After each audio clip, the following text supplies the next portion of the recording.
राशि पर।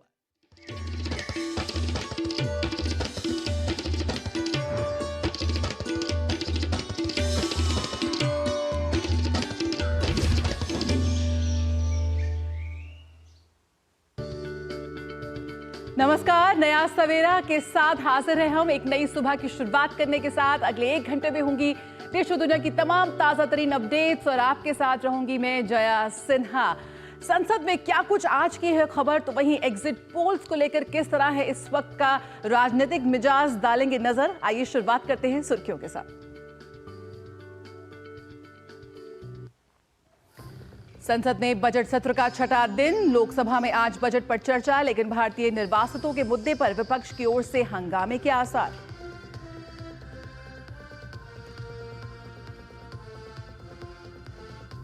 भारत की ओर से बांग्लादेश में शेख मुजीबुर रहमान के घर तोड़फोड़ की कड़ी निंदा। विदेश मंत्रालय ने कहा, बांग्ला गौरव के प्रतीक को नष्ट करना बांग्लादेश की राष्ट्रीय चेतना के लिए गहरी चोट।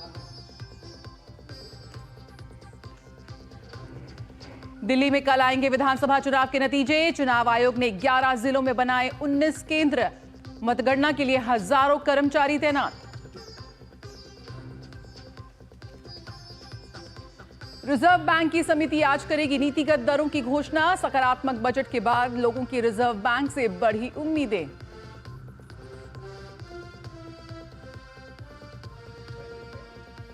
आस्था के संगम महाकुंभ में अब तक करीब 40 करोड़ लोगों ने लगाई डुबकी। सांस्कृतिक आयोजन में जाने माने कलाकार दे रहे हैं मनमोहक प्रस्तुति।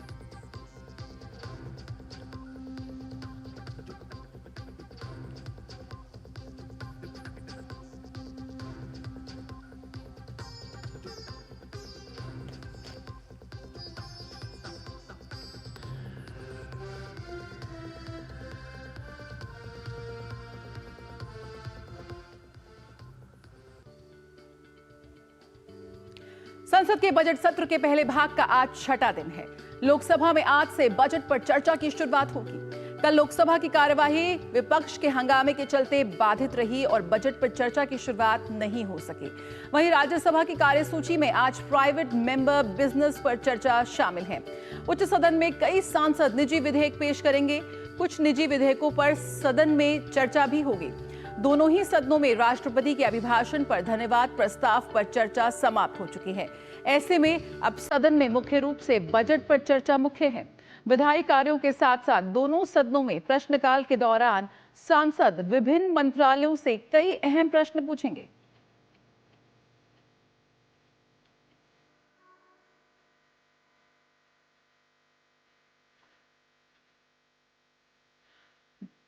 तो उच्च सदन में कई सांसद निजी विधेयक पेश करेंगे। बजट सत्र का छठा दिन।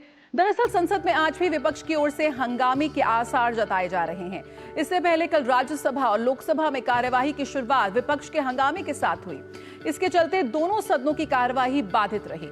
विपक्षी सांसदों का कहना है कि अमेरिका में ट्रंप प्रशासन भारतीय नागरिकों को निर्वासित करके उनका अपमान कर रहा है।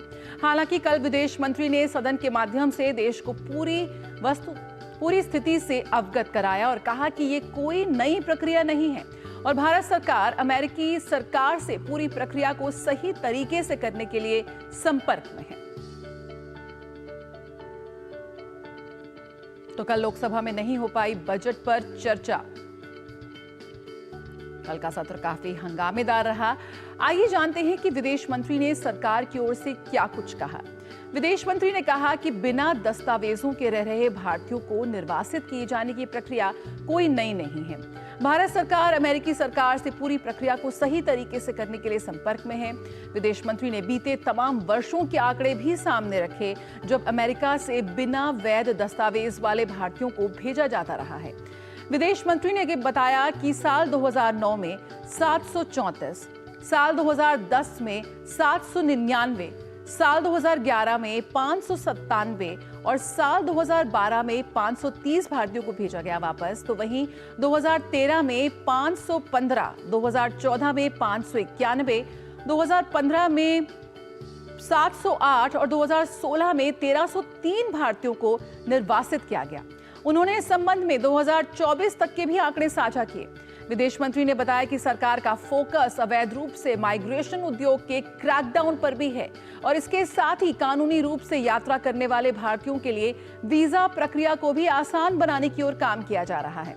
दरअसल अमेरिका में बिना वैध दस्तावेजों के रह रहे 104 भारतीयों को वापस भेजा गया है।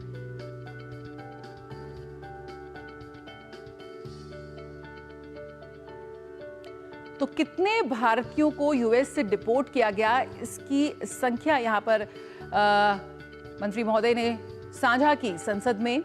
लेकिन यह बेहद जरूरी है कि जो ये क्रैकडाउन की बात यहां पर एस जयशंकर ने की है कि किस तरह से जो इलीगल माइग्रेशन है उस पर यहां पर कड़ी नियम के तहत कार्रवाई करने की जरूरत है। नीरज सिंह इस वक्त हमारे साथ जुड़ रहे हैं और जानकारी के साथ। तो आइए एक बार सुन लेते हैं कि एस जयशंकर ने क्या कुछ कहा संसद में। We have been informed by ICE that women and children are not restrained. Further, the needs of deportees, including during transit, related to food and other necessities, including possible medical emergencies, are attended to. During toilet breaks, deportees are temporarily unrestrained if needed in that regard. This is applicable to chartered civilian aircraft as well as military aircraft. There has been no change, I repeat, no change from past procedure for the flight undertaken by the US on 5 February 2025. तो आइए अब रुक कर लेते हैं। हमारे संवाददाता नीरज इस वक्त हमारे साथ जुड़ चुके हैं और जानकारी के लिए। नीरज, सबसे पहले जानना चाहेंगे, जिस तरह से कल संसद का जो सत्र था काफी हंगामेदार रहा, आज क्या कुछ उम्मीद की जा सकती है, क्योंकि काफी अहम चर्चा यहाँ पर बजट पर होनी है? देखिए, बिल्कुल काफी अहम चर्चा है और आप देखें कि पिछले 2 दिनों से जिस तरीके से विपक्ष लगातार हंगामा कर रहा है, कल भी आपने देखा कि विपक्ष ने वॉकआउट भी किया, धरना प्रदर्शन भी किया और विपक्ष का ये कहना है कि जिस तरीके से जो अवैध भारतीय जिनको अमेरिका से भारत लाया गया है उनको लेकर उन्होंने हंगामा मचाया और आपने देखा भी कि किस तरीके से विदेश मंत्री ने तमाम सिलसिलेवार तरीके से जो जवाब है वो भी दिए। और दूसरी बात है जया कि हम दोहरा रवैया नहीं अपना सकते जब हम ये कहते हैं कि भारत के अंदर जो अवैध बांग्लादेशी है, भारत के अंदर जो अवैध रोहिंग्या है, उनको जब हम बाहर निकालने की बात करते हैं तो जो प्रॉपर प्रोसीजर से अगर जो लोग अमेरिका जाएं उनका स्वागत है, लेकिन अवैध तरीके से और खास तौर से जो एजेंट है उनके चक्कर में फंसकर ये लोग न केवल अपनी रकम है वो भी खर्च कर रहे हैं बल्कि अवैध तरीके से अमेरिका जाते हैं और आपने देखा भी है कि कई सारे लोगों की जान भी चली गई है इस स्थिति में। तो अब निश्चित तौर पर विदेश मंत्री ने स्थिति स्पष्ट की है कि 104 भारतीयों को जो प्लेन लेकर आया है वो तमाम प्रोसीजर है उसका पालन किया गया है और ये कोई पहली बार नहीं है। 2009 से 2024 तक के तमाम आंकड़े उन्होंने पेश भी किए और सवाल जो विपक्ष के लोग उठा रहे थे उन सवालों के एक एक कर जो जवाब है वो भी विदेश मंत्री ने दिए। अब उम्मीद की जा रही है कि जो विपक्ष है उनको अपने सवालों के जवाब मिल गए होंगे और पिछले 2 दिनों से जिस तरीके से वो हंगामा कर रहे हैं उम्मीद की जा रही है कि वो हंगामा ना करें क्योंकि बजट पर जो चर्चा है वो होनी है। इसके अलावा आप देखें कि तमाम जो सांसद हैं वो अपने प्राइवेट मेंबर बिलों को लेकर आएंगे, काफी महत्वपूर्ण वो बिल भी होते हैं, उन पर चर्चा होती है और उनसे जो बातें निकल कर जाती है तमाम संसद के सदनों में उन पर कानून भी भविष्य में बनता है। तो उस लिहाज से आप देखें काफी महत्वपूर्ण दिन है। इसके साथ साथ ही शून्यकाल और प्रश्नकाल जैसे तमाम जो सांसद है अपने क्षेत्र की समस्याओं को पूछना चाहते हैं, अपने सवालों के जो जवाब है वो मंत्रालय से लेना चाहते हैं। तो उस लिहाज से ये दिन काफी महत्वपूर्ण है और खासतौर से अगर हम इस तरीके से देखें कि पार्टियों को छोड़कर जो खासतौर से नए सदस्य हैं उनके लिहाज से शुक्रवार का दिन काफी महत्वपूर्ण है। तो उम्मीद की जा रही है कि विपक्ष जो पिछले 2 दिनों से जिस तरह का हंगामा कर रहा है वो हंगामा ना करे और नए जो सदस्य हैं और इसके अलावा जो लोग अपने प्राइवेट मेंबर बिलों को लाना चाहते हैं, अपनी क्षेत्र की बात रखना चाहते हैं, उन पर कम से कम चर्चा होनी चाहिए ताकि वो लोग भी अपने क्षेत्र से जुड़ी समस्याओं को उठा सकें। बिल्कुल नीरज, यहाँ पर प्रधानमंत्री ने का जिस तरह से कल उनका वक्तव्य रहा काफी पलटवार मोड में नजर आए, काफी आक्रामक मोड में नजर आए और विपक्ष के तमाम जवाब सवालों के भी बहुत कड़े रूप से तीखे शब्दों में उन्होंने सही जवाब वहां पर दिए। किस तरह से उम्मीद की जा सकती है, क्योंकि कल का काफी सत्र हंगामेदार रहा। भारतीयों के डिपोटेशन के मुद्दे पर एस जयशंकर ने काफी सही से विस्तार से जवाब जरूर दिया, लेकिन ये मुद्दा आज भी उठने के आसार हैं। देखिए, बिल्कुल निश्चित तौर पर विपक्ष अपनी जो बात है वो रखेगा, और उनका ये कहना है कि जो अमानवीय तरीके से, जिस तरीके से लेकर भारतीयों को अमेरिका का जो प्लेन है वो लेकर आया, खासतौर से इन्होंने सेना के विमान की भी बात की। लेकिन आप देखें कि 2012 से ये प्रोसीजर है, और सेना का विमान भी अमेरिका का वो जाता है, जो अवैध खासतौर से प्रवासी जो लोग अमेरिका में निवास कर रहे हैं। और ये कोई भारत से जुड़ा मामला नहीं है। आप देखें कि तमाम देश दुनिया के अलग अलग देशों के लोग भी जो अवैध रूप से अमेरिका के अंदर रह रहे हैं, उनको भी अमेरिका में उसी प्रोसीजर के तहत उनको वापस उनके देश में भेजा जाता है। तो विपक्ष निश्चित तौर पर हंगामा करेगा। लेकिन आप देखें कि प्रधानमंत्री ने जब लोकसभा में राष्ट्रपति के अभिभाषण पर जो धन्यवाद प्रस्ताव था, उसमें बोलते हुए आप देखें कि विपक्ष के एक एक नैरेटिव को उन्होंने तोड़ा। तमाम जो बातें विपक्ष के द्वारा पिछले कुछ समय से लगातार सदन में उठाई जा रही थी, सदन के बाहर उठाई जा रही थी, उन पर एक एक करके जवाब दिया। आप देखें कि राज्यसभा में भी सरकार किस नीतियों के तहत आगे चल रही है, चाहे SC/ST समुदाय की बात हो, संविधान को लेकर प्रधानमंत्री ने खासा आप देखें कि जो विपक्ष है उस पर सीधा हमला बोला, और कहा कि उनके समय में संविधान की धज्जियां उड़ाई जाती थी, उनके समय में संविधान की भावनाओं को कुचला जाता था। आपातकाल का उन्होंने जिक्र किया। उन्होंने बताया कि किस तरीके से संविधान संशोधन होते थे, किस तरीके से कांग्रेस के समय में जो निर्वाचित सरकार है उनको किस तरीके से बर्खास्त किया जाता था। ये तमाम जो बातें हैं प्रधानमंत्री ने एक एक करके उनका जो जवाब है वो दिया, और इसके साथ ये भी बताया कि आने वाले समय में 2047 तक विकसित भारत का जो लक्ष्य है उसे प्राप्त करने के लिए सरकार 3 तरह की योजनाओं पर काम कर रही है। मिडिल क्लास है, मिडिल क्लास को लेकर जो राहत की बात उन्होंने प्रधानमंत्री ने की, उन्होंने ये स्पष्ट किया कि आने वाले समय में ये मिडिल क्लास ही विकसित भारत के लक्ष्य को प्राप्त करने में एक बड़ी भूमिका है वो निभाएगा। आप देखें स्टार्टअप के तहत जो तमाम जो युवा हैं जो अपनी नए नए बिजनेस शुरू करते हैं, और ये स्टार्टअप वही लोग हैं जो खासतौर से मध्यम वर्ग के लोग हैं, OBC समुदाय के लोग हैं, दलित समुदाय के लोग हैं। तो उन्होंने एक तरीके से खाका खींचा कि आने वाले समय में जो भारत है वो कैसा होगा, और विपक्ष के एक एक सवालों के जवाब दिए, और विपक्ष के उन नैरेटिवों को भी प्रधानमंत्री जी ने ध्वस्त किया जो पिछले कुछ समय से विपक्ष संविधान की कॉपी लेकर लगातार उठाता रहा है। बिल्कुल, बहुत बहुत शुक्रिया नीरज, फिलहाल इस जानकारी के साथ जुड़ने के लिए। तो आज भी संसद में काम होगा या नहीं, इसके हंगामे के आसार है, लेकिन उम्मीद करते हैं कि विपक्ष जरूर समझेगा।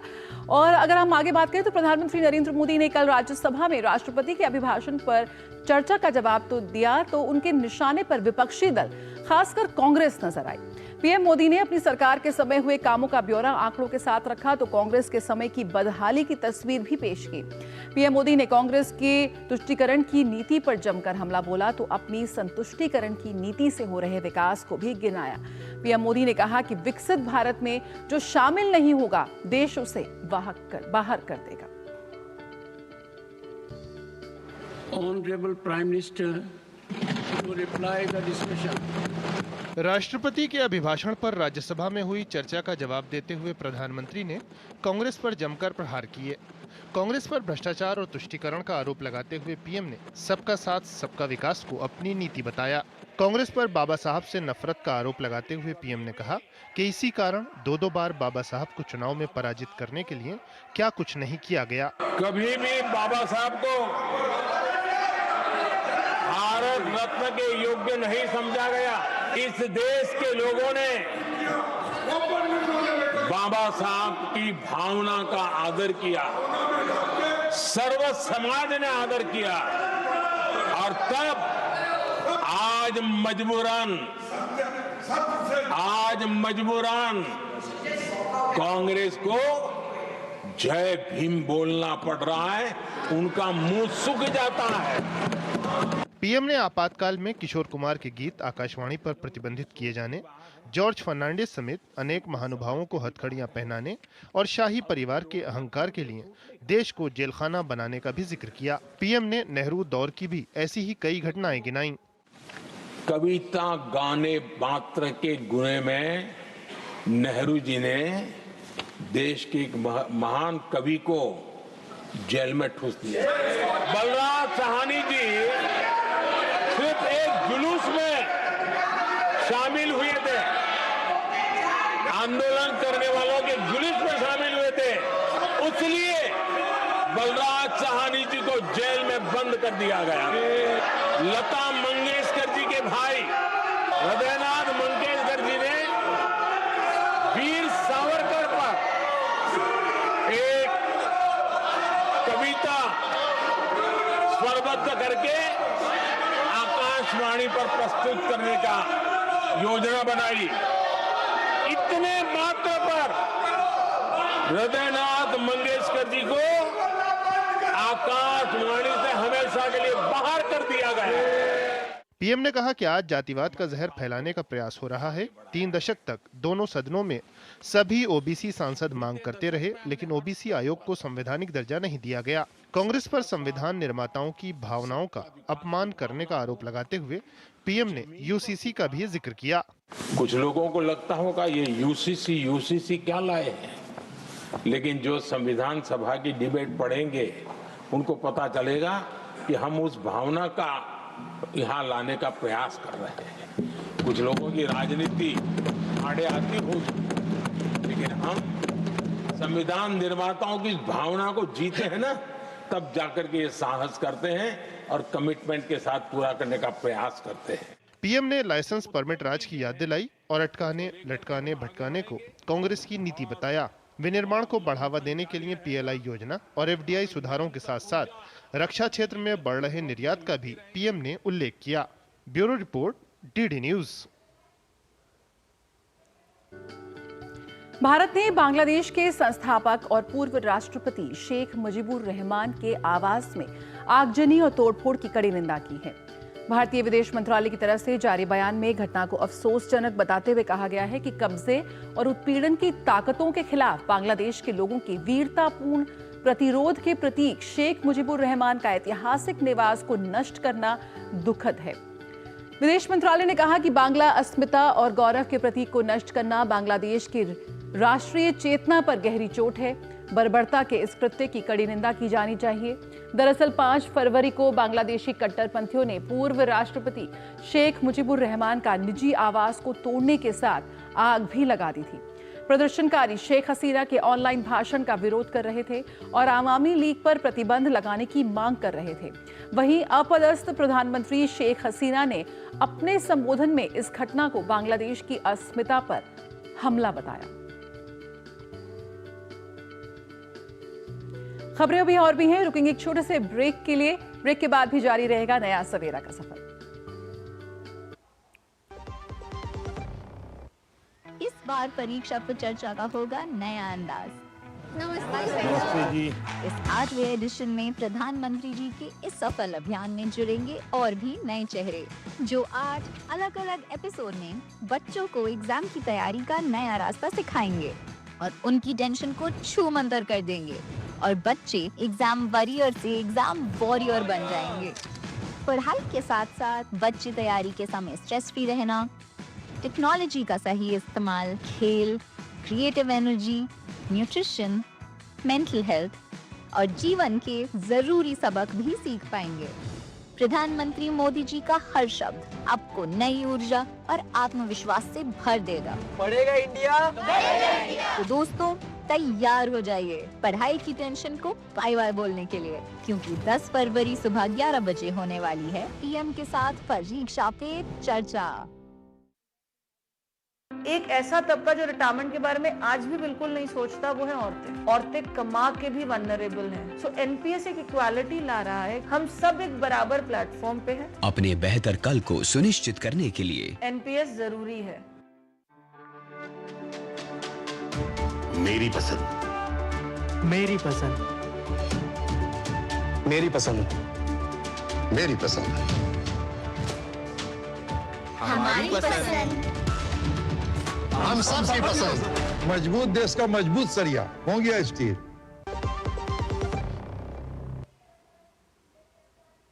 ब्रेक के बाद स्वागत है। तो अब है दिल्ली वालों को नतीजों का इंतजार। दिल्ली विधानसभा चुनाव के नतीजों के लिए उल्टी गिनती चल रही है। इस वक्त बस आज का दिन बाकी है और कल सुबह से मतों की गिनती शुरू हो जाएगी। चुनाव आयोग की ओर से मतगणना की सभी तैयारियां पूरी कर ली गई हैं। दिल्ली के मुख्य चुनाव अधिकारी RLS वाज के अनुसार 70 विधानसभा निर्वाचन क्षेत्रों के फॉर्म 17C सहित चुनावी दस्तावेजों की जांच हो गई है। जांच के दौरान चुनाव आयोग के केंद्रीय प्रेक्षक, उम्मीदवार और उनके एजेंट तथा चुनाव अधिकारी मौजूद रहे और किसी भी उम्मीदवार ने कोई शिकायत नहीं की। ईवीएम को आयोग और पुलिस अधिकारियों की कड़ी निगरानी में स्ट्रांग रूम में रखा गया है। मतगणना के लिए दिल्ली के 11 जिलों में 19 केंद्र बनाए गए हैं। मतगणना पर्यवेक्षकों, मतगणना सहायकों, माइक्रो प्रेक्षकों, डाटा कर्मचारियों और अन्य कर्मियों सहित करीब 12,000 कर्मचारियों को मतगणना कार्य में लगाया गया है और मतगणना प्रक्रिया के लिए प्रशिक्षित किया गया है। तो बस कुछ घंटे और दिल्ली की जनादेश की तस्वीर साफ हो जाएगी, लेकिन उससे पहले आए एग्जिट पोल के अनुमानों ने सभी दलों की धड़कनें बढ़ा दी हैं। अधिकांश एग्जिट पोल में बीजेपी को बढ़त मिलने के बाद भाजपा डबल इंजन सरकार बनाने का दावा कर रही है, तो आम आदमी पार्टी भी जीत का चौका लगाने के लिए आश्वस्त दिख रही है।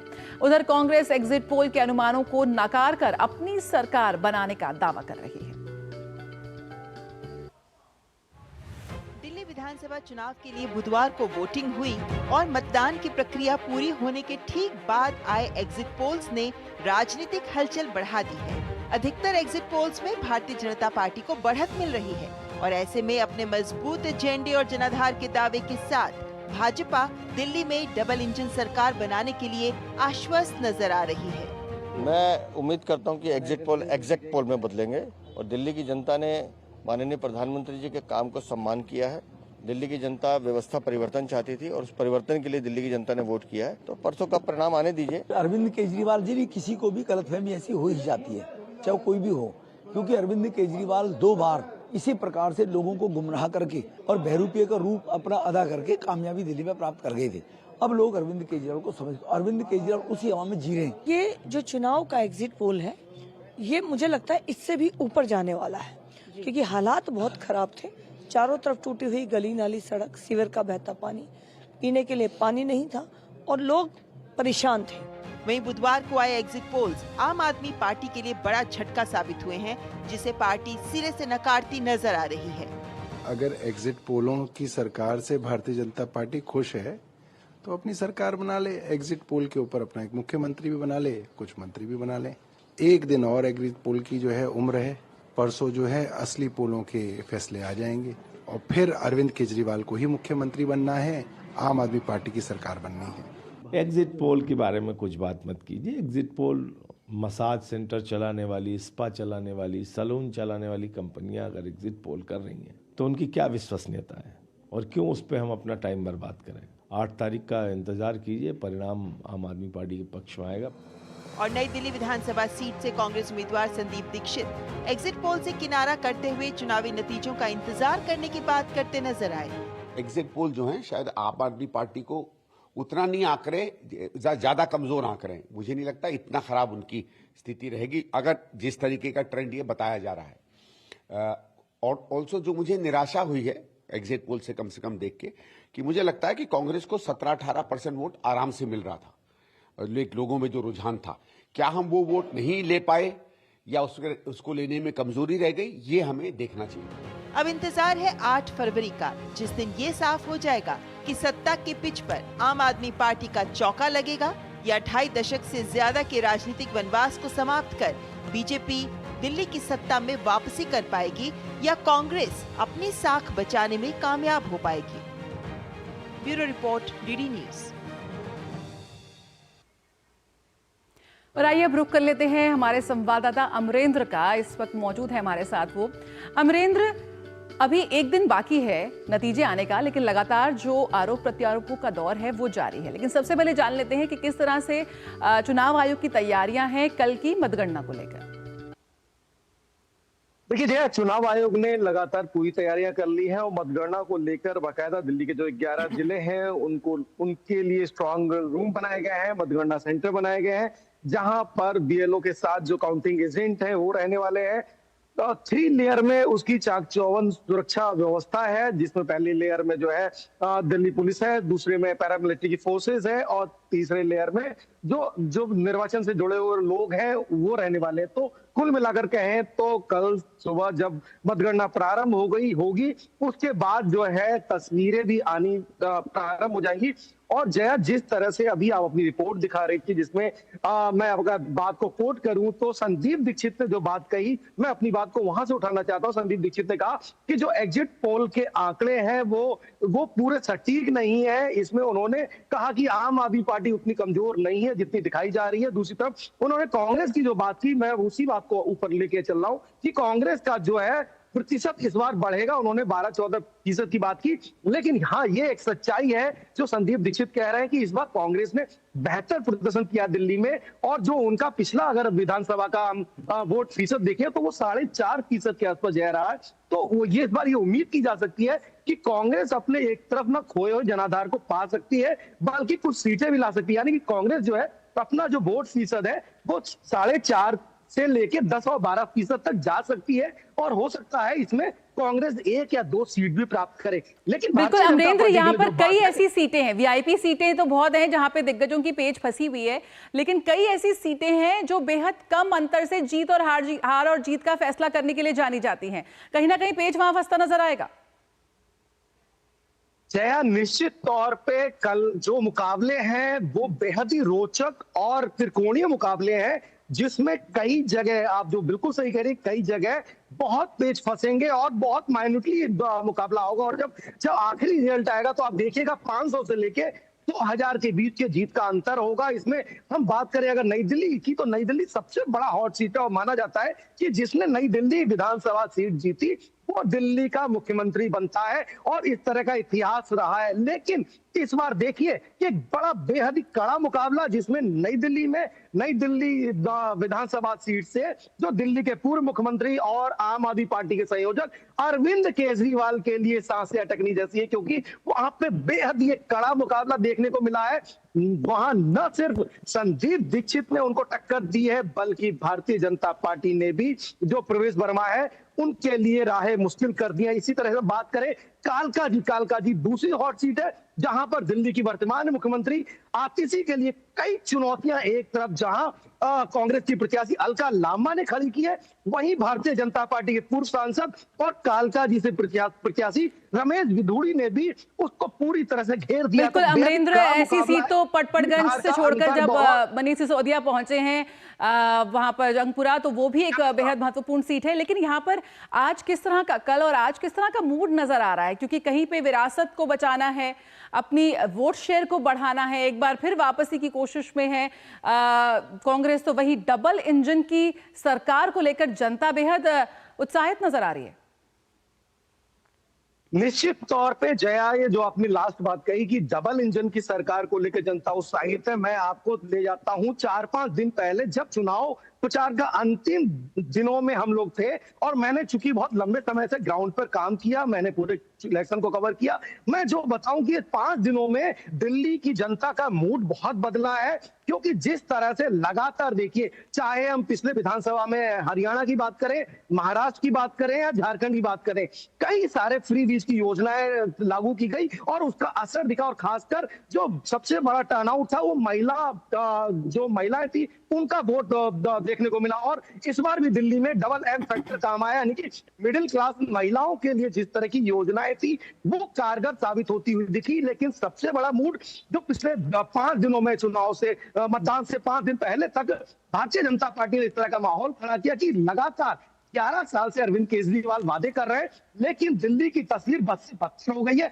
जैसा कांग्रेस और भारतीय जनता पार्टी आरोप लगा रहे हैं कि दिल्ली 20 साल पीछे हो गई है 10 साल के शासनकाल में, तो इनको मुद्दा बनाया। और सबसे बड़ी बात जो फ्री वीज की गई कि जो व्यक्ति सक्षम होगा वही दे सकता है, क्योंकि अरविंद केजरीवाल का अगर पुराना इतिहास देखें, महीने उन्होंने सरकार को चिट्ठी लिखी केंद्र सरकार को, उनके पास सैलरी देने के लिए पैसा नहीं है, कि कहां से वो फ्री वीज की योजनाएं लागू करेंगे। ये बड़ा सवाल जनता के मन में खड़ा किया गया और ये बताया गया कि डबल इंजन की अगर सरकार होगी, यानी कि केंद्र में भी भारतीय जनता किसी भी पार्टी की सरकार हो या और राज्य में भी, जो कोऑर्डिनेशन है वो नजर आएगा, जो दिल्ली में पिछले 10-11 सालों में नहीं आया। क्योंकि जब भी कोई बात होती है तो बॉल एलजी की तरफ चली आती है या केंद्र सरकार की तरफ चली आती है, तो योजनाएं पूरी नहीं होते। तो ये बात जनता के मन में है और जनता ने कहीं ना कहीं इस तरह की जो परिकल्पना के आधार पर मतदान सेंटर पे ईवीएम में 699 प्रत्याशियों की किस्मत को लॉक किया। एक दूसरा पहलू जो मिडिल क्लास महिला यानी डबल एम की मैं जो बात कर रहा हूँ, उनके सामने भी 3 फैक्टर जया नजर आए, क्योंकि वो महिलाएं जो है दिल्ली में न सिर्फ वातावरण चाहती है बल्कि रोजगार के बेहतर अवसर के साथ जो दिल्ली, जो राजधानी दिल्ली है उसकी एक विकसित और स्वच्छ तस्वीर को देखना चाहते हैं। तो ये मुद्दा एक बड़ा है, और जो वोट शेयर वाला परसेंटेज वाला मुद्दा है, तो मुझे लगता है 27 सालों में भारतीय जनता पार्टी के लिए ये सबसे बड़ा गेनिंग और टर्निंग पॉइंट चुनाव साबित होगा। वहीं कांग्रेस के लिए भी ये चुनाव में कहीं ना कहीं कुछ उपलब्धियां छिपी हैं, लेकिन आम आदमी पार्टी अपने दौर के सबसे मुश्किल वक्त में से गुजर रही है, क्योंकि जिस तरह से आम आदमी पार्टी का जनाधार कमजोर हुआ है और जिस तरह से परफॉर्मेंस देखी गई 11 सालों में, तो कहीं ना कहीं जया ये आम आदमी के लिए, आम आदमी पार्टी की सरकार के लिए एक लिटमस टेस्ट साबित हो सकता है, और इस टेस्ट के बाद ये तय हो सकता है कि उस पार्टी का कैडर किस तरह से आगे बढ़ेगा और किस तरह का राजनीतिक भविष्य होगा। महज कुछ ही घंटों में उसका बिल्कुल अपनी प्रतिष्ठा की, अपनी गया। बने रहने की, राजनीतिक में बने रहने की लड़ाई यहाँ पर लड़ रही है इस वक्त आप। बहुत बहुत शुक्रिया अमरेंद्र फिलहाल इस जानकारी के साथ जुड़ने के लिए। तो दिल्ली चुनाव में नतीजों का बेसब्री से यहाँ पर इंतजार हो रहा है, तो किसकी होगी दिल्ली कुर्सी ये देखने वाली बात होगी। तो दिल्ली का दंगल और किसका होगा मंगल। दिल्ली विधानसभा चुनाव की मतगणना 8 फरवरी को सुबह 8 बजे से शुरू होगी। चप्पे चप्पे पर मौजूद डीडी न्यूज के संवाददाता आप तक लाएंगे सबसे पहले सबसे सही नतीजे। मतगणना के नतीजों के लिए डीडी न्यूज ने खास तैयारी की है, तो सटीक और सबसे विश्वसनीय नतीजों के लिए डीडी न्यूज से जुड़िए 8 तारीख को सुबह 7 बजे से। और आइए अब खबरों में आगे बढ़ते हैं। सबसे सटीक, सबसे विश्वसनीय नतीजे डीडी न्यूज पर 8 फरवरी सुबह 7 बजे से लगातार।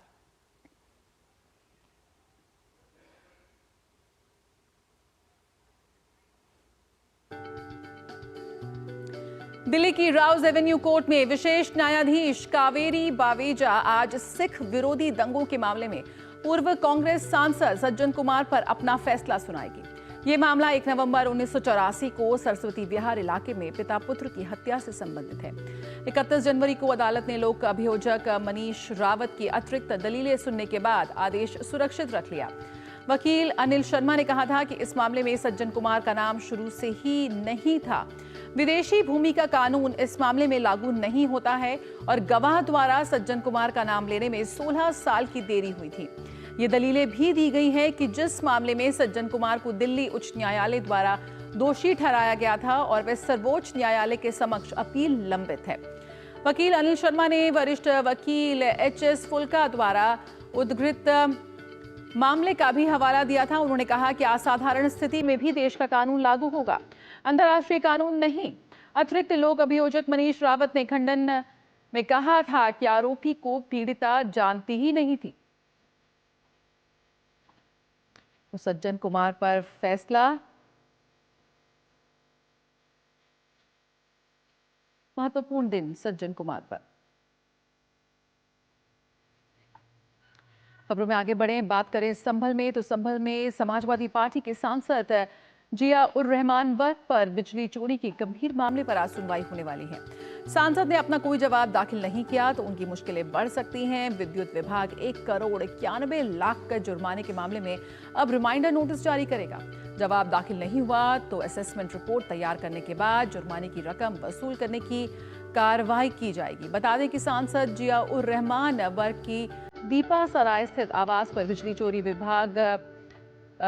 चोरी विभाग ने पकड़ी थी और मौके पर 16 किलोवाट से ज्यादा भार की खपत मिली थी।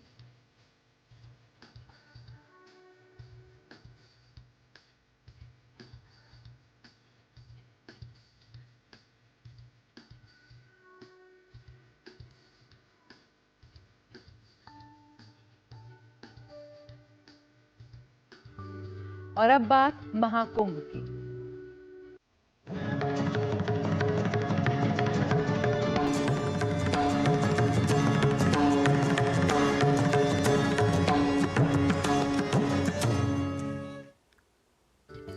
महाकुंभ में आज कई सांस्कृतिक कार्यक्रम होने हैं। आज दुनिया के सबसे बड़े धार्मिक समारोह में शामिल महाकुंभ में भारत की कलात्मक विरासत प्रदर्शित की जाएगी। उत्तर प्रदेश सरकार की ओर से मिली जानकारी के अनुसार संस्कृति विभाग ने गंगा पंडाल में 4 दिन तक देश के कुछ सबसे प्रसिद्ध कलाकारों द्वारा प्रस्तुत किए जाने वाले प्रभावशाली प्रदर्शनों की सभी तैयारियां पूरी कर ली हैं। उधर भारतीय ज्ञान परंपरा की बैठकी के लिए विधिवत कुंभ का आयोजन भी आज से शुरू होगा। यह आयोजन परमार्थ त्रिवेणी पुष्प अरैल घाट पर होगा। इस कार्यक्रम में नामचीन अभिनेता पंकज त्रिपाठी भी शिरकत करेंगे। विधिवत कुंभ का संयोजन मशहूर लोक गायिका मालिनी अवस्थी करेंगी। और आपको बता दें,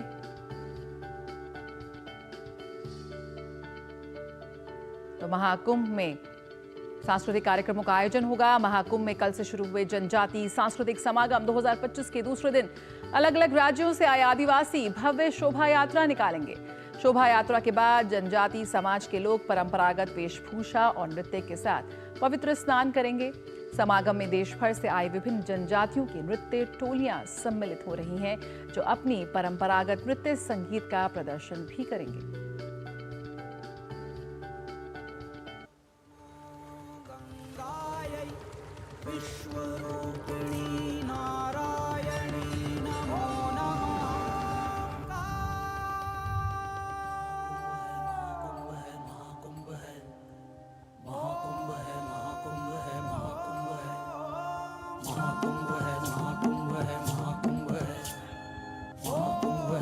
तो महाकुंभ में कई दिग्गज कलाकार शिरकत करते हुए नजर आएंगे। महाकुंभ में विशेष रूप से संस्कृति मंत्रालय द्वारा कलाग्राम की स्थापना की गई है। कलाग्राम, गंगा पंडाल, यहाँ पर भव्य सांस्कृतिक कार्यक्रमों का आयोजन किया जा रहा है। करीब मिलाकर लगभग 15,000 कलाकार महाकुंभ में शिरकत कर रहे हैं और लगातार अद्भुत प्रस्तुतियां वहां देखने को मिल रही हैं। और आज से तो विधिवत कुंभ की भी शुरुआत हो रही है, जिसमें मालिनी अवस्थी और पंकज त्रिपाठी सरीखे कलाकार अपनी प्रस्तुति देंगे।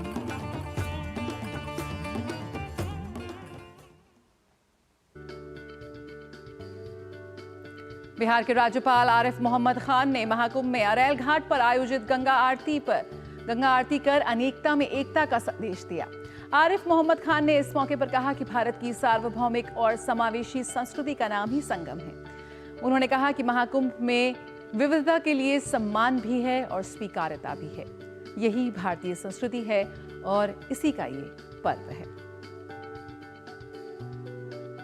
भारत की जो सार्वभौमिक समावेशी संस्कृति संगम नाम है। अब दो एक तरह की चीजें हों उनका संगम नहीं होता है। जो थोड़ी सी जिसमें विभिन्नता होती है वो जब मिलते हैं उसको संगम कहा जाता है। तो भारत की संस्कृति तो सार्वभौमिक है, ये इसमें सम्मान है, स्वीकार्यता है विविधता के लिए, लेकिन ये मानती है कि ये विविधता केवल सामने से नजर आने वाली है, हर कोई आपका अपना विस्तार। ये भारतीय संस्कृति का मूल है और ये कुंभ जो है का पर्व ये उस संस्कृति का प्रतीक है। और आइए अब आपको सीधे लिए चलते हैं महाकुंभ, जहां मौजूद है हमारी संवाददाता सुयश शर्मा। सुयश, सबसे पहले आपसे जानना चाहेंगे, लगातार जो स्नान लेने वाले लोग हैं उनकी भीड़ बढ़ती जा रही है और अब तो खास तैयारी है 12 तारीख के अमृत स्नान की। किस तरह की तस्वीरें आप साझा करेंगे आज हमसे? जी हाँ, आप मेरे पीछे देख रहे हैं कि श्रद्धालुओं की जो आस्था का जो भीड़ का तांता लगा हुआ है वो लगातार बढ़ता जा रहा है और अब शाही स्नान 12 तारीख को है, उसको लेकर के भी भरपूर तैयारियां हैं। और इस महाकुंभ में आप देखिए भीड़ जरूर है, लेकिन कहना होगा कि प्रशासन की तरफ से पूरी तैयारी की गई है कि आए हुए श्रद्धालुओं को कोई तकलीफ ना हो, वो आराम से जा सके और एक रास्ते से जिससे जा रहे हैं उसके अतिरिक्त रास्ते से वो आ सके। और साथ ही घाटों पर भी पूरी व्यवस्था की गई है है कि जैसे ही आप स्नान कर लें वहां से जल्द ही प्रस्थान करें और दूसरों को स्थान दें। तो वहां कुंभ में ऐसा नहीं है कि सिर्फ प्रशासन अपनी तरफ से दे रहा है, आए हुए श्रद्धालु अपना सहयोग कर रहे हैं, प्रशासन पूरी तरीके से मुस्तैद है। यदि कोई बिछड़ भी जाता है तो उसको भी मिलाने की पूरी कोशिश की जाती है। यहाँ पर सूचना केंद्र बनाया गया है जिसकी वजह से सारे लोग एक दूसरे के साथ मिल लेते हैं। यहाँ पर सबसे बड़ी बात यह है, भव्य महाकुंभ, दिव्य महाकुंभ, डिजिटल महाकुंभ, अब यहाँ खेल महाकुंभ का भी कल आयोजन हो गया है जहाँ अलग अलग राज्यों से खिलाड़ी आए हुए हैं। कल मुख्यमंत्री ने इसका स्वागत भी किया और साथ ही इन्होंने कहा कि आप मणिपुर के मुख्यमंत्री ने कहा कि यहाँ पर जो आयोजन किया जा रहा है उसे विश्व भर में एक नई पहचान मिल गई है और इससे ये साफ हो गया है कि भारत की संस्कृति आध्यात्म और आधुनिकता दोनों को साथ लेकर चलने में है, किसी भी क्षेत्र में पीछे नहीं रही। और आप देख रहे हैं भीड़ का इतना लगातार एक दूसरे के साथ हाथ थामे हुए लोग लगातार चलते जा रहे हैं। और आज यहाँ पर गुजरात के मुख्यमंत्री भूपेंद्र पटेल भी आने वाले हैं, साथ में बड़े हनुमान मंदिर के दर्शन करेंगे और गुजरात पवेलियन का भ्रमण करके कुंभ स्नान करेंगे और साथ ही में आस्था की डुबकी लगाएंगे। आज इस तरीके से प्रोग्राम किए जा रहे हैं। यहाँ पर कई संगोष्ठियां की जा रही हैं जया, कई सांस्कृतिक कार्यक्रम किए जा रहे हैं। कुल मिलाकर ये ऐसा समागम है कि यहाँ चाहे युवा आए, बच्चे आए, बुजुर्ग आए, सभी के लिए एक अतुलनीय अनुभव है। यहाँ पर जो आप आ सकते हैं, जो अनुभव आपको होता है जब आप संगम में, जितनी तकलीफ आप देख रहे हैं कि यहाँ से लोग पैदल जा रहे हैं, उनको तकलीफ हो रही है, लेकिन जैसे ही वो संगम में डुबकी लगाते हैं, आस्था की उनके चेहरे पर जो सुकून होता है उसे शब्दों में बयान नहीं किया जा सकता है। बिल्कुल सुयश, यही तो है दिव्यता, पवित्रता महाकुंभ की। बहुत बहुत शुक्रिया हमसे जुड़ने के लिए और महाकुंभ के दर्शन कराने के लिए। और आइए यहाँ पे रुकेंगे एक छोटे से ब्रेक के लिए, जल्द हाजिर होते हैं। एक ऐसा तबका जो रिटायरमेंट के बारे में आज भी बिल्कुल नहीं सोचता वो है औरतें। औरतें कमा के भी वल्नरेबल हैं। सो एनपीएस एक इक्वालिटी ला रहा है, हम सब एक बराबर प्लेटफॉर्म पे हैं। अपने बेहतर कल को सुनिश्चित करने के लिए एनपीएस जरूरी है। जब धरती चीर कर निकलता है लोहे का पत्थर और मिलता है मोंगिया के जोश से, फिर तपता है, पिघलता है और बनता है फौलाद। अब होता है सरिया सारी खूबियों के साथ। मोंगिया स्टील, मजबूत देश का मजबूत सरिया। और आइए नया सवेरा में बारी है अखबारों की सुर्खियां जानने की।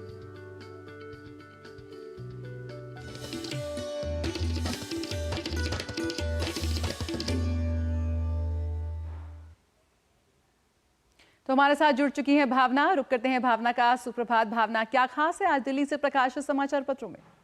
जय सुप्रभात। और अगर अखबारों में प्रकाशित विभिन्न क्षेत्रों की खबरों की बात करें तो आज मुख्यतः सभी अखबारों ने कल जो दोनों सदनों में हंगामा हुआ है उसको लेकर खबर मुख्य पृष्ठ पर प्रकाशित की है, जिसमें बात करें अगर अमेरिका में दुर्व्यवहार पर तो संसद के दोनों सदनों में हंगामा हुआ है। कल विदेश मंत्री डॉक्टर एस जयशंकर ने अपने वक्तव्य में अमेरिका में हो रहे निर्वासित जो भारतीयों की वापसी के बारे में उन्होंने अपना वक्तव्य दिया। उन्होंने कहा कि सदन को इस बात से सराहना करनी चाहिए कि हमें ध्यान देना चाहिए कि वैध यात्रियों की वीज़ा को आसान बनाया जाए और साथ ही साथ ये भी कदम उठाने चाहिए कि अवैध आव्रजन उद्योग पर कड़ी कार्रवाई भी होनी चाहिए। उन्होंने कहा कि ये कोई नई बात नहीं है, ये नीति केवल एक देश पर लागू नहीं है। साथ ही उन्होंने कहा कि निर्वासन की प्रक्रिया कोई नई नहीं है, ये कई वर्षों से ऐसे में दोनों ही सदनों में हंगामा रहा। लोकसभा 3 बार बाधित की गई और निर्वासित लोगों से दुर्व्यवहार ना हो इसके लिए उन्होंने बताया विदेश मंत्री ने कि सरकार लगातार प्रयासरत है। लेकिन प्रश्नकाल ना चलने पर लोकसभा अध्यक्ष ओम बिरला ने सभी सांसदों से अपील की कि आप मतदाताओं के साथ ये विश्वासघात कर रहे हैं,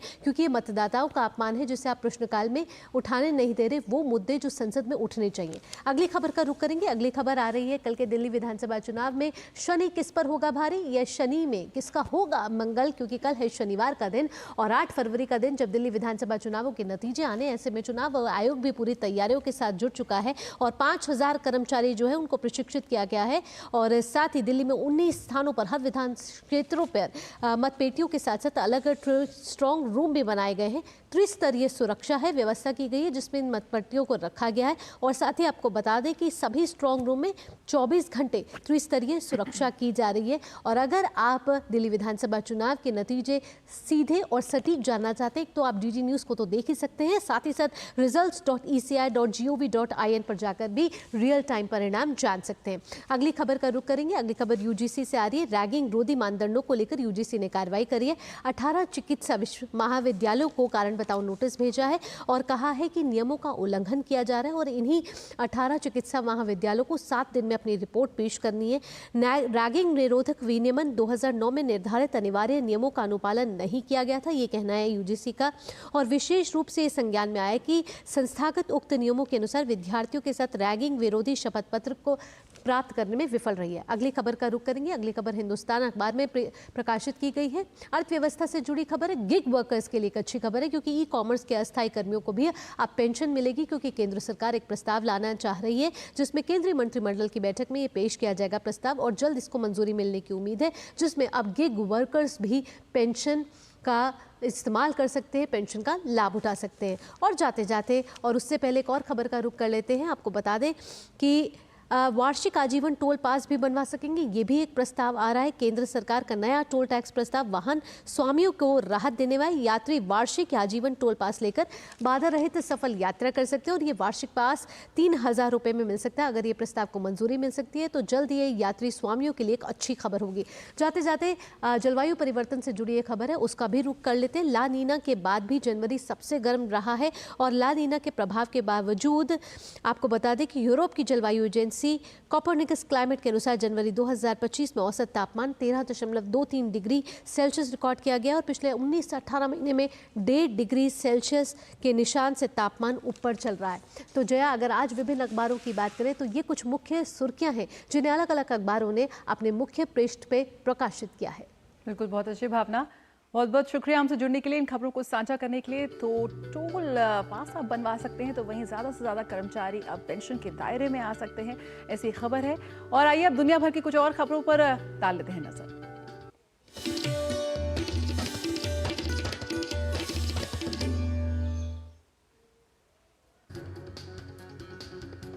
नाइजीरिया के उत्तर पश्चिमी इलाके में स्थित एक स्कूल में लगी आग में कम से कम 17 बच्चों की मौत हो गई। आग किस वजह से लगी ये अभी स्पष्ट नहीं हो पाया है। अमेरिका के राष्ट्रपति डोनाल्ड ट्रंप ने अपने एक एग्जीक्यूटिव आदेश में अमेरिका और उसके करीबी सहयोगी इजरायल को निशाना बनाने वाली निराधार जांच के लिए अंतर्राष्ट्रीय अपराध न्यायालय पर प्रतिबंध लगाए। कांगो के गोमा के मुजिम्बे जेल की तबाही मची हुई है। यहां 27 जनवरी को कैदी जेल से भाग निकले थे। जेल से भागने के दौरान इमारतों में आग लगा दी गई थी और सैकड़ों महिलाओं के साथ कथित तौर पर बलात्कार किया गया। तेल अवीव में इजरायली बंधक परिवार के सदस्यों ने सरकार से इजरायल और हमास के बीच संघर्ष विराम समझौते के दूसरे चरण की दिशा में काम करने का आह्वान किया। चीन ने अमेरिकी राष्ट्रपति डोनाल्ड ट्रंप द्वारा चीनी आयात पर नए 10% टैरिफ और चीन से अमेरिका में आने वाले कम मूल्य वाले पार्सल के लिए शुल्क मुक्त छूट को रद्द करने के खिलाफ विश्व व्यापार संगठन में शिकायत दर्ज की है। चीन ने तर्क दिया है कि ये कार्रवाई संरक्षणवादी है और WTO के नियमों के खिलाफ है। और अब बात कारोबार जगत की।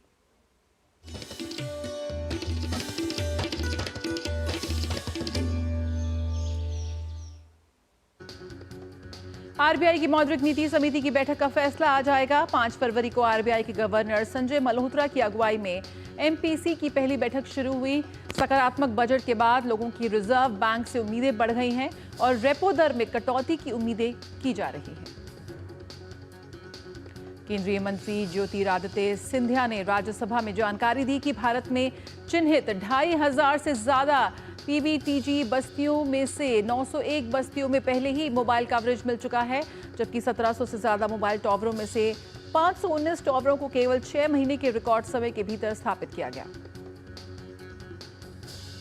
ट्राई ने लैंडलाइन उपभोक्ताओं के लिए नई नंबरिंग प्रणाली की सिफारिश की है। इसके अंतर्गत लैंडलाइन उपभोक्ताओं को स्थानीय कॉल के लिए भी पूरे 10 अंकों का नंबर डायल करना होगा।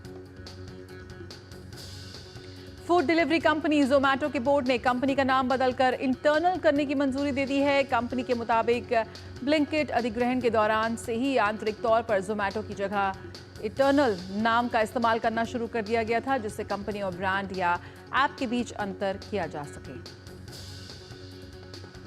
जनवरी 2025 में शाकाहारी थाली की कीमत में दिसंबर 2024 के मुकाबले 9% की गिरावट आई है। क्रिसल रेटिंग्स की रिपोर्ट के मुताबिक सब्जियों की कीमतों में कमी के कारण थाली की कीमतों में गिरावट आई। Federation of Automobile Dealers Association के मुताबिक जनवरी में यात्री वाहनों की बिक्री में लगभग 16% की वृद्धि हुई है। पिछले महीने लगभग 23 लाख वाहन बेचे गए, जबकि जनवरी 2024 में 21 लाख वाहन बेचे गए थे। दिसंबर 2024 की बिक्री के मुकाबले इसमें 30% की वृद्धि हुई है।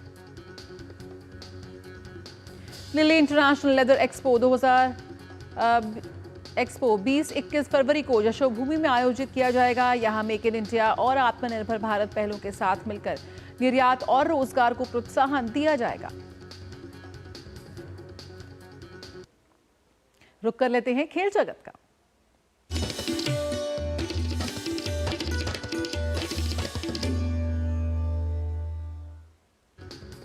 भारत ने इंग्लैंड को 4 विकेट से हराकर 3 मैचों की वनडे सीरीज में 1-0 से बढ़त हासिल की। इंग्लैंड ने 248 रन बनाए और इसके जवाब में भारत ने 6 विकेट पर 251 रन बनाकर मुकाबला अपने नाम किया। भारत और इंग्लैंड के बीच खेली जा रही 3 मैचों की वनडे सीरीज का दूसरा मुकाबला कटक में 9 फरवरी को खेला जाएगा। मास्टर ब्लास्टर पूर्व भारतीय क्रिकेटर सचिन तेंदुलकर ने राष्ट्रपति भवन में राष्ट्रपति द्रौपदी मुर्मू से की मुलाकात। इस दौरान उन्होंने राष्ट्रपति द्रौपदी मुर्मू के साथ राष्ट्रपति भवन परिसर में स्थित अमृत उद्यान में भ्रमण भी किया। 4 बार की ओलंपियन भारतीय तीरंदाज दीपिका कुमारी का राष्ट्रीय खेल में दबदबा बरकरार। दीपिका ने व्यक्तिगत में स्वर्ण और टीम इवेंट में रजत, जबकि मिश्रित वर्ग में कांस्य पदक हासिल किया।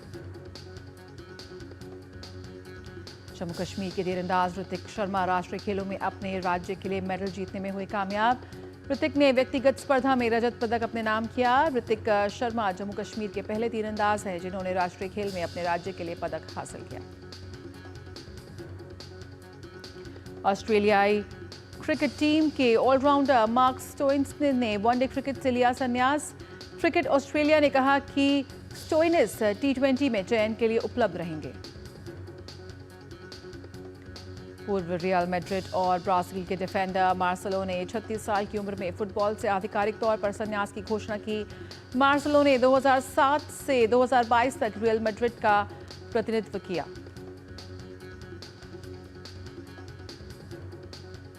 और आइए नया सवेरा में बात कर लेते हैं मौसम की।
तो दिल्ली का दंगल, किसका होगा मंगल? दिल्ली विधानसभा चुनाव की मतगणना 8 फरवरी को सुबह 8 बजे से शुरू होगी। चप्पे चप्पे पर मौजूद डीडी न्यूज के संवाददाता आप तक लाएंगे सबसे पहले सबसे सही नतीजे। मतगणना के नतीजों के लिए डीडी न्यूज ने खास तैयारी की है, तो सटीक और सबसे विश्वसनीय नतीजों के लिए डीडी न्यूज से जुड़िए 8 तारीख को सुबह 7 बजे से।